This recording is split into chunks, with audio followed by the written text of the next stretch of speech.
Praise the lord. హల్లెలూయా. దేవునికి స్తోత్రం. హల్లెలూయా.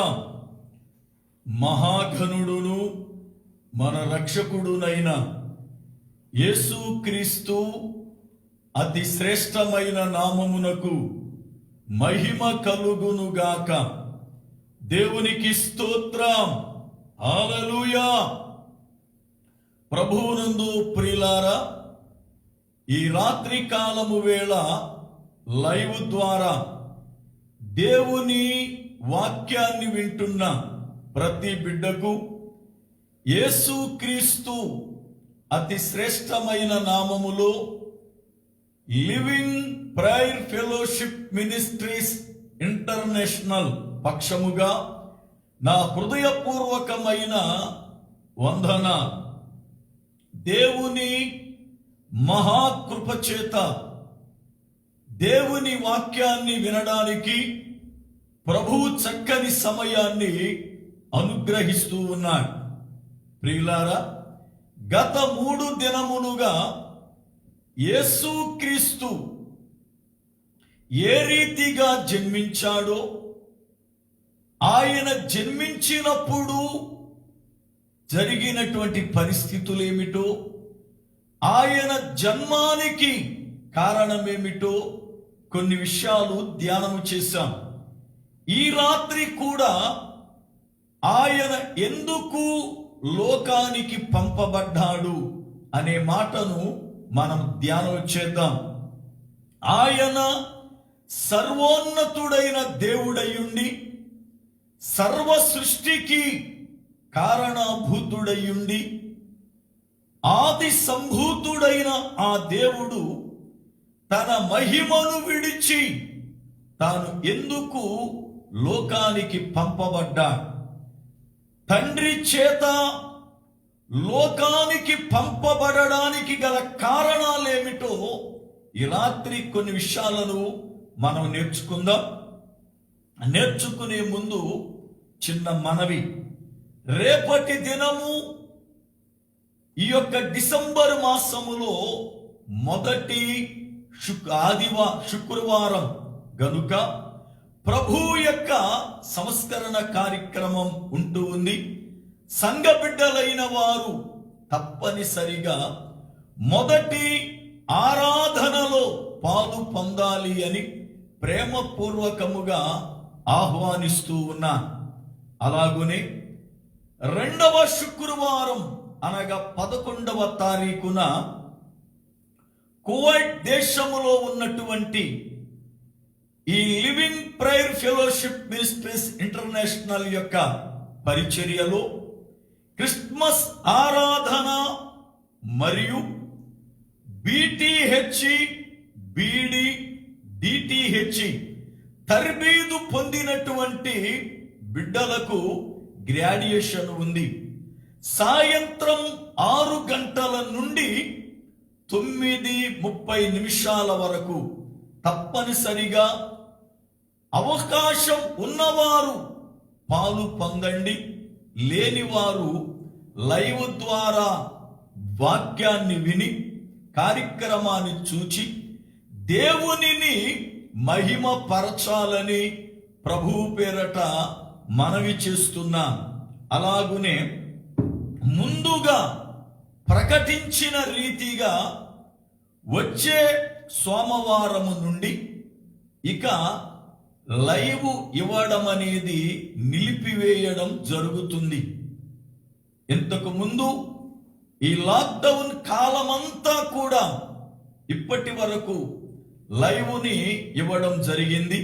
అయితే ఇక నుండి ఉన్న పనుల భారాన్ని బట్టి, పరిచర్య విధానాన్ని బట్టి కేవలం శుక్రవారం ఆదివారం కార్యక్రమం మాత్రమే లైవ్ ఇస్తూ ఇక లైవ్ ద్వారా వాక్యాన్ని అందించే ఈ సమయాన్ని నిలిపివేయడం జరుగుతూ ఉంది.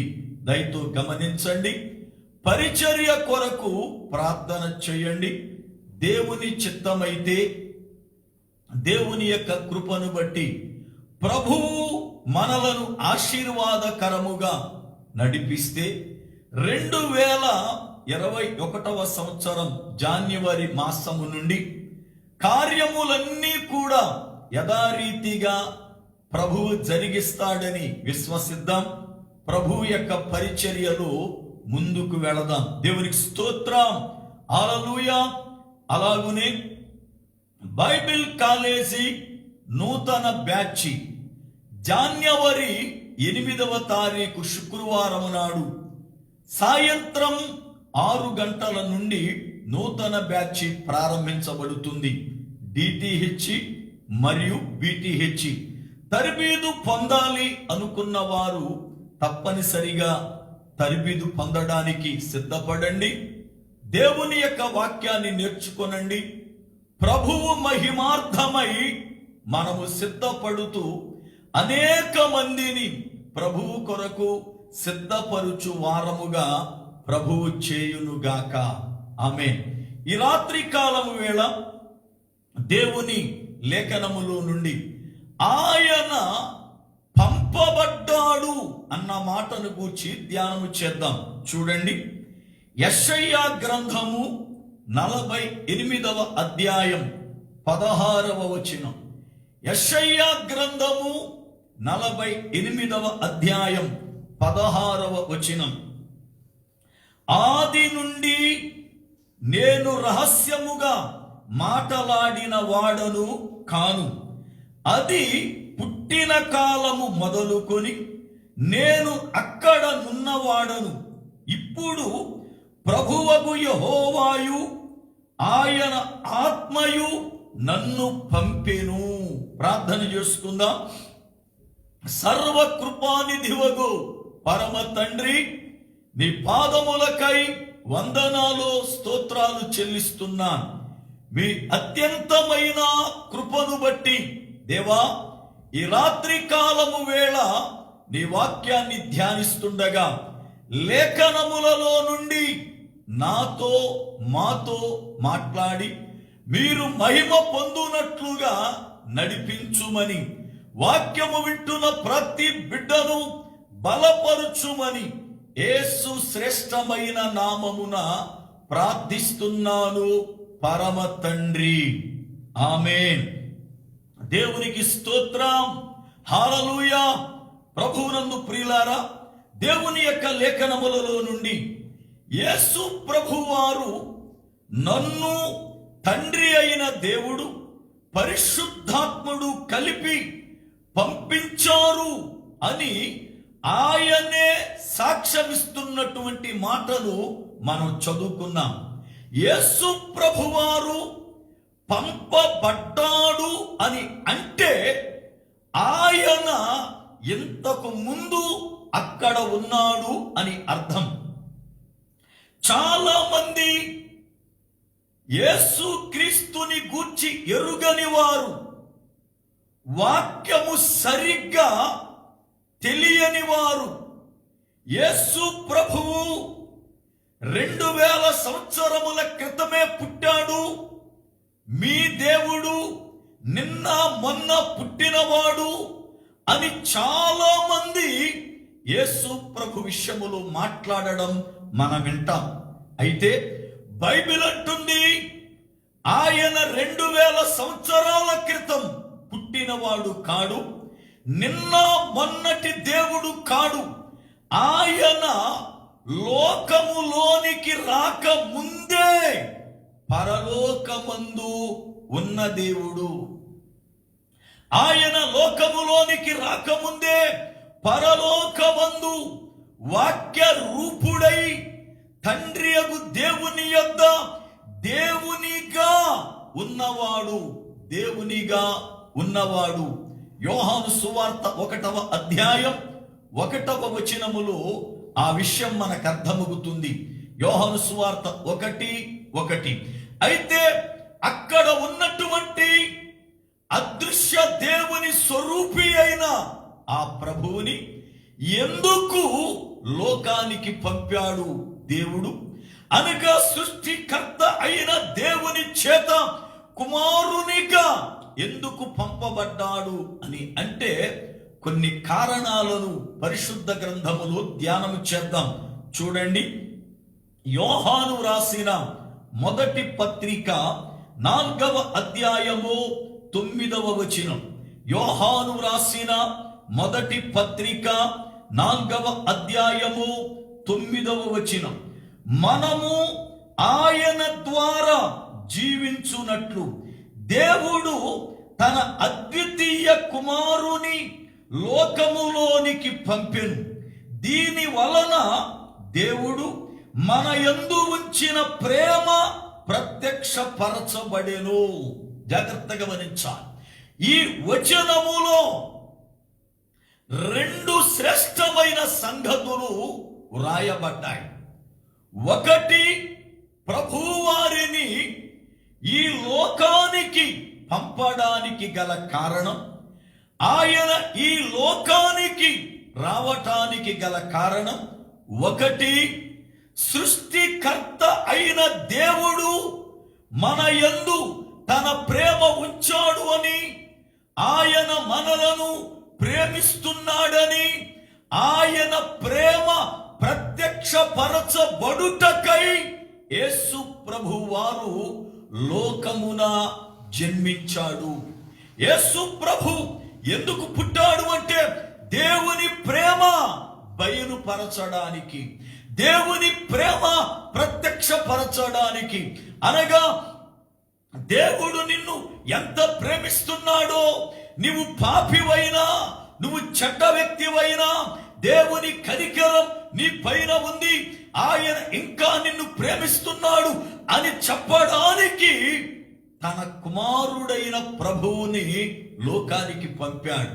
ఎందుకంటే దేవుని ప్రేమ శాశ్వతమైనది. ఆ ప్రేమకు అవధులు లేవు. ఆ ప్రేమను వర్ణింపజాలం. ఆయన వర్ణింపజాలని ప్రేమతో మనలను ప్రేమిస్తూ తన సొంత కుమారుని మన కొరకై లోకములోనికి పంపాడు. నెంబర్ 1, ఆయన ఎందుకు పంపబడ్డాడు అంటే తండ్రి ప్రేమ ప్రత్యక్షపరచడానికి. రెండవది, అదే వచనములో వ్రాయబడిన మాట, మనము ఆయన ద్వారా జీవించున్నట్లుగా దేవుడు తన కుమారుని లోకములోనికి పంపాడు. ఆయన ద్వారా జీవించడం ఏమిటి? ఇప్పుడు మనం జీవించి ఉండలేదా అని అంటే, బాహ్యముగా మనము బ్రతికున్నాము, కానీ ఆత్మరూపముగా మనము మృతులం. కారణం, మన పాపమును బట్టి, మన అపరాధములను బట్టి, మన దోషములను బట్టి మనము చచ్చిన వారం, మనం మృతులమైపోయాం. మనము మృతులమైతివి గనుకనే దేవునితో సహవాసము లేదు. ఆయనకు మనకి మధ్యన పాపం అనే అడ్డుగోడ ఉంది. పాపానికి జీతం మరణము గనుక మనము పాపులమైనందున మనము ఆత్మ సంబంధముగా మరణించాం. ఆత్మ సంబంధముగా మరణించిన మనలను తన కుమారుని ద్వారా జీవింప చేయడానికి, అనగా తన కుమారుని ద్వారా బ్రతికించడానికి ఆయనను లోకములోనికి పంపాడు.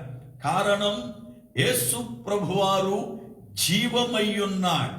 ఆయన చెప్పిన మాట యోహాను సువార్త 14వ అధ్యాయం 6వ వచనములో సెలవిచ్చిన మాట. యోహాను సువార్త 14:6లో ఆయన అంటాడు, నేనే మార్గమును సత్యమును జీవమును. అనగా ఆయన జీవము కలిగిన వాడు గనుక మృతులమైన మనలను జీవింప చేస్తాడు. మృతులమైన మనం ఆయన ద్వారా తిరిగి ప్రియులారా బ్రతుకుతాం. పాప విషయములో చనిపోయిన మనలను, ఆ యొక్క అపరాధ విషయములో చనిపోయిన మనలను తిరిగి బ్రతికించడానికి, తిరిగి జీవింప చేయడానికి ఆయన లోకములోనికి పంపబడ్డాడు. మూడవది, ఎందుకు ఆయన పంపబడ్డాడు చూడండి. యోహాను రాసిన మొదటి పత్రిక 4వ అధ్యాయం 14వ వచనం. యోహాను వ్రాసిన మొదటి పత్రిక 4:14. మరియు తండ్రి తన కుమారుని లోక రక్షకుడుగా ఉండుటకు పంపియుండుట మేము చూచి సాక్ష్యమిచ్చుచున్నాము. జాగ్రత్త గమనించాలి. అపోస్తలుడైన యోహాను తన పత్రికను రాస్తూ ఆయన అంటాడు, తండ్రియగు దేవుడు తన కుమారుని లోక రక్షకునిగా ఉండుట కొరకై పంపియుండుట మేము చూచి సాక్ష్యమిచ్చుచున్నాము అన్నాడు. అనగా యేసు ప్రభు వారిని తండ్రియగు దేవుడు ఎందుకు పంపించాడు లోకములోనికి అంటే, ప్రజలు రక్షణ పొందడానికి, ప్రజలను రక్షించడానికి. కారణం ప్రజలు నశించిపోయి పాప బంధకముల చేత బంధించబడి వారు పాపములో మునిగిపోయి మరణిస్తూ ఉన్నారు. మరణించిన వారిని నశించుచున్న వారిని ఆయన రక్షించడానికి లోకములోనికి పంపబడ్డాడు. యోసేపు మరియ అనబడుతున్నటువంటి ప్రధానము చేయబడిన యేసు ప్రభువారి యొక్క తల్లి గారిని రహస్యముగా విడిచిపెట్టాలి అని ఆలోచన చేస్తున్నప్పుడు గాబ్రియేలు దూత ఆయనతో మాట్లాడాడు. యోసేపు, ఆమె ఒక కుమారుని కంటుంది, ఆయనకు ఇమ్మానుయేలు అని పేరు పెడతావు. ఎందుకో తెలుసా? ఆయన తన ప్రజలను వారి పాపముల నుండి రక్షిస్తాడు అని దూత చేత యోసేపుకు తెలియపరచబడింది. మత్తయి సువార్త 1:21 మనం చదువుతున్నప్పుడు మత్తయి 1:21 వ్రాయబడిన మాట, ఆయన తన ప్రజలను రక్షించును. ఎలా రక్షిస్తాడు? బైబిల్ గ్రంథములో జరిగిన ఒక సంఘటన చెబుతాను. పేతురు భక్తుడు ఒక పర్యాయం యేసు ప్రభువారు నీళ్ల మీద నడిచి వస్తుంటే, నీవే అయితే నేను కూడా నడుస్తాను సెలవిమ్మన్నాడు. శిష్యులందరూ దోణిలో ఉన్నారు, పేతురు కూడా దోణిలోనే ఉన్నాడు. యేసు ప్రభు నీళ్ల మీద నడుస్తూ ఉన్నాడు. తెల్లవారుజాము ప్రభు అన్నాడు, నేనే, భయపడక లేచి రమ్మన్నాడు. పేతురు పుల్లారా పడవలో నుండి లేచి నీళ్ల మీద అడుగు పెట్టి నీళ్ల మీద నడవడం ప్రారంభించాడు. నీళ్ల మీద నడుస్తూ వెళుతున్నటువంటి పేతురు సడన్ గా గాలిని చూచి భయపడ్డాడు. ఆ భయం అతనిని మునిగిపోయేటట్లు చేసింది అని వాక్యం బోధిస్తుంది. ఎప్పుడైతే అతడు మునిగిపోతున్నటువంటి ఆ పేతురు, ప్రభువా రక్షించు అని కేక వేయగానే యేసు ప్రభువారు తన చెయ్యి చాపి మునిగిపోతున్న అతనిని పైకి లేపి రక్షించినట్లుగా మత్తయి సువార్త 14:30-31 వచనాలు వ్రాయబడ్డాయి.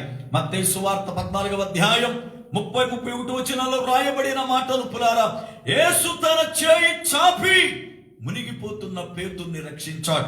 అలాగునే ఈ దినమున లోకమందు పాపము చేత మునిగి నశిస్తున్నటువంటి వారిని, అపవిత్రతలో మునిగి నశిస్తున్నటువంటి వారిని ప్రభువు రక్షించడానికి లోకములోనికి పంపబడ్డాడు.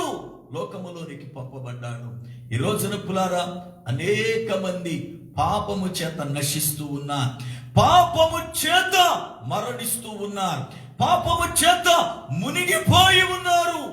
అలాంటి మనలను ఆయన ప్రేమించి తన కుమారుని ద్వారా రక్షించడానికి ప్రభువుని లోకములోనికి పంపాడు. అందుకనే యోహాన్ అంటాడు, ఆయన లోక రక్షకుడుగా పంపబడి ఇండుట మేము చూచాము అంటున్నాడు. ప్రియులారా, నాది ఒక చిన్న మాట. ఈ రోజున రక్షకుడుగా పుట్టాడు అని చెప్పి ఎన్నో పాటలు చేశాడు. ఈ దినాల్లో చూస్తా ఉంటే ఆశ్చర్యం వేస్తా ఉంది. ఇప్పుడు పాటల్లో జీవము గనపట్టల్లా. ఏవేవో పాటలు రాస్తా ఉన్నారు, సంబరాలు అని పిల్లరా, ఏవేవో అడావుడులని పాటలు రాస్తూ ఉన్నారు. కానీ వాటిల్లో జీవము కనపట్టల. పాత పాటలలో ఎంత జీవము పిల్లారా ఇప్పటికీ తొణికిసలాడుతూ ఉంది. రక్షకుడు ఉదయించినాడట అనే కీర్తన గాని, చింత లేదిక యేసు పుట్టెను అన్న కీర్తన గాని, లాలి లాలి లాలియమ్మ లాలి అన్న కీర్తన గాని, కొనియాడ తరమే కోమల హృదయ అనే కీర్తన గాని, ఈ కీర్తనలు యేసుక్రీస్తు జననానికి సంబంధించి పూర్వము దైవజనులు పాడుతూ ఉంటే, ఆ పాటలకి ఏ వాయిద్యాలు లేకపోయినా ఎంత హృదయం ఉప్పొంగేదో. ఇప్పటి పాటలలో జీవములే, ఇప్పటి పాటలలో పిల్లారా ఏమాత్రము కూడా భావసారము కనబడటలే. పైగా ఇప్పుడు పాటలు కూడా ప్రభువు మహిమ కొరకు పాడడం మానేసి పోటీ తత్వము కొరకు, నేనుగా మట్టి అన్న దాని కొరకు పాడాలి అన్నటువంటి ఆలోచనతో పాడుతున్నారు గాని ఇప్పటి పాటల్లో ఏమాత్రము కూడా భావము కనబడుట లేదు పిల్లారా. దేవుని వాక్యాన్ని మనము పరిశీలన చేస్తే నా మాట ఏమిటి అంటే, రక్షకుడు పుట్టాడు అని నినాదాలు చేస్తున్నటువంటి వారు, రక్షకుడు పుట్టాడు అని పాటలు పాడుతున్నటువంటి వారు, రక్షకుడు పుట్టాడు అని పిల్లారా గ్రీటింగ్స్ చెబుతున్నటువంటి వారు, రక్షకుడు పుట్టాడని పండుగలు చేస్తున్నటువంటి వారు, నాది ఒకటే ప్రశ్న, మీరు రక్షణ పొందారా?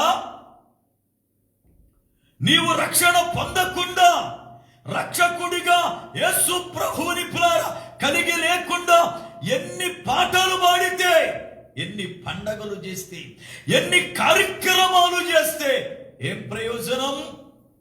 వాళ్ళంటారు రక్షకుడుగా పంపి ఉండుట మేము చూచి సాక్ష్యమిస్తున్నాం అనగా వారు అనుభవించారు. ఈయన రక్షకుడు అనడానికి ఆధారమైన రక్షణను వారు అనుభవించారు.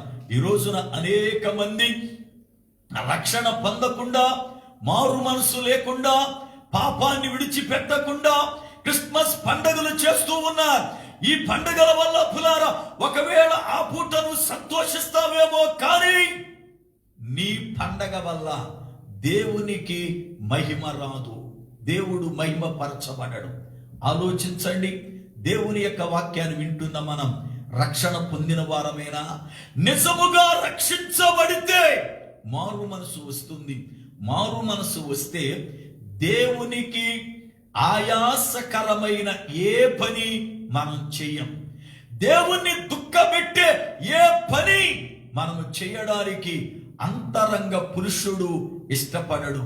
ఈ రోజున పులారా మారు మనసు లేకుండా ఎక్కడ అపవిత్రత అక్కడే హృదయమందు ఉంచుకొని పైకి మాత్రం మేము క్రైస్తవులం అన్నట్లుగా, పైకి మాత్రం ఏదో ప్రభు పుట్టినరోజు చేస్తున్నాం అన్నట్లుగా ఆచారాలు చేసేవారు ఎక్కువైపోయారు. పరిశుద్ధ గ్రంథం బోధిస్తుంది ఆయన ఎందుకు పంపబడ్డాడు అని అంటే, ఆయన మనలను రక్షించడానికి. 4వ మాట చెబుతున్నా, ఎందుకు పంపబడ్డాడు ఆయన? గలతీ పత్రిక 4వ అధ్యాయము 4-5 వచ్చిన, గలతీ పత్రిక 4వ అధ్యాయము 4-5 వచ్చిన, అయితే కాలము పరిపూర్ణమైనప్పుడు దేవుడు తన కుమారుని పంపెను. ఆయన స్త్రీయందు పుట్టి మనము దత్తపుత్రులము కావలెనని ధర్మశాస్త్రమునకు లోబడి ఉన్న వారిని విమోచించుటకై ధర్మశాస్త్రమునకు లోబడెను. జాగ్రత్తగా గమనించాలి. వాక్య గ్రంథం పులారా బోధిస్తున్నటువంటి శ్రేష్టమైనటువంటి మాట. ఆయన ఎందుకు లోకములోనికి పంపబడ్డాడు అంటే, మనం దత్తపుత్రులము కావాలనని, మన యొక్క పుత్రము యొక్క పులారా బంధం, పుత్ర బంధం తెగకుండా ఆయనతో ముడివేయబడాలని ఆయన లోకములోనికి పంపబడ్డాడు. కారణం, దేవునితో ఉన్న సత్సంబంధం మన పాపము వలన తెగిపోయింది. మనము ధర్మశాస్త్రమునకు దాసులమయ్యాం, ధర్మశాస్త్రమునకు లోబడి ఉన్నాం. అందుకని ఆయన లోకములో పుట్టి మన స్థానమందు ఆయన నిలబడి మనకి బదులుగా ఆయన ధర్మశాస్త్రమునకు లోబడి ధర్మశాస్త్రము నుండి మనలను విడిపించి మనలను తండ్రియగు దేవునికి దత్తపుత్రులుగా చేశాడు. యేసు ప్రభువారు ఎందుకు పంపబడ్డాడు అంటే 4వ కారణం, మన బదులుగా మన స్థానములో ఆయన నిలబడడానికి, మన స్థానములో ఆయన నిలిచి మనలను దత్తపుత్రులుగా చేయడానికి. 5వ మాటను జ్ఞాపకం చేసి వాక్యాన్ని ముగిస్తాను. 5వది, ఆయన ఎందుకు పుట్టాడు అంటే పరలోకానికి మనం వెళ్ళాలి అంటే ఆయన క్రిందకు పంపబడాలి. అందుకే తండ్రి అయిన దేవుడు ఆయనను లోకానికి పంపాడు. అనగా తండ్రి అయిన దేవుడు మనల్ని పైకి రప్పించుకోవడానికి, మనము పైకి వెళ్ళునట్లుగా, మనము పరము చేరునట్లుగా తన కుమారుణ్ణి లోకానికి పంపాడు. ఆయన వచ్చి మనలను ఆయనతో పాటు ఉండే స్థలానికి తీసుకొని పోవునట్లుగా మన పాపముల కొరకై, మన దోషముల కొరకై సిలువలో తన రక్తాన్ని చిందించి ఆ రక్తము చేత మన ప్రతి పాపమును కడిగి మనలను పరిశుద్ధులుగా చేసి మన ఎడల కనికరమును చూపి పరలోకవాసులుగా చేయటానికి మన కొరకై ఆయన పరమును విడిచి లోకానికి వచ్చాడు. ప్రియులారా, యేసు ప్రభువారు ఎందుకు లోకములోనికి పంపబడ్డాడు? ఆయన పులారా దేవదూతల స్తుతుల మధ్యన ఆసీనుడై ఉన్న దేవుడు, దేవుని యొక్క స్వరూపము కలిగిన వాడు, మహిమతో నింపబడిన వాడు, వాటన్నిటిని విడిచి మన కొరకై తండ్రి అయిన దేవుని మాటకు విధేయుడై ఎందుకు పంపబడ్డాడు అంటే, ఒకటి, తండ్రి ప్రేమ మనకు ప్రత్యక్షపరచడానికి పంపబడ్డాడు. రెండవది, మనము అపరాధముల చేత చచ్చి ఉండగా ఆయన ద్వారా జీవింపబడడానికి పంపబడ్డాడు. మూడవది, లోక రక్షకునిగా ఉండుట కొరకై పంపబడ్డాడు. నాలుగవది, మనలను దత్తపుత్రులుగా చేయుట కొరకై పంపబడ్డాడు.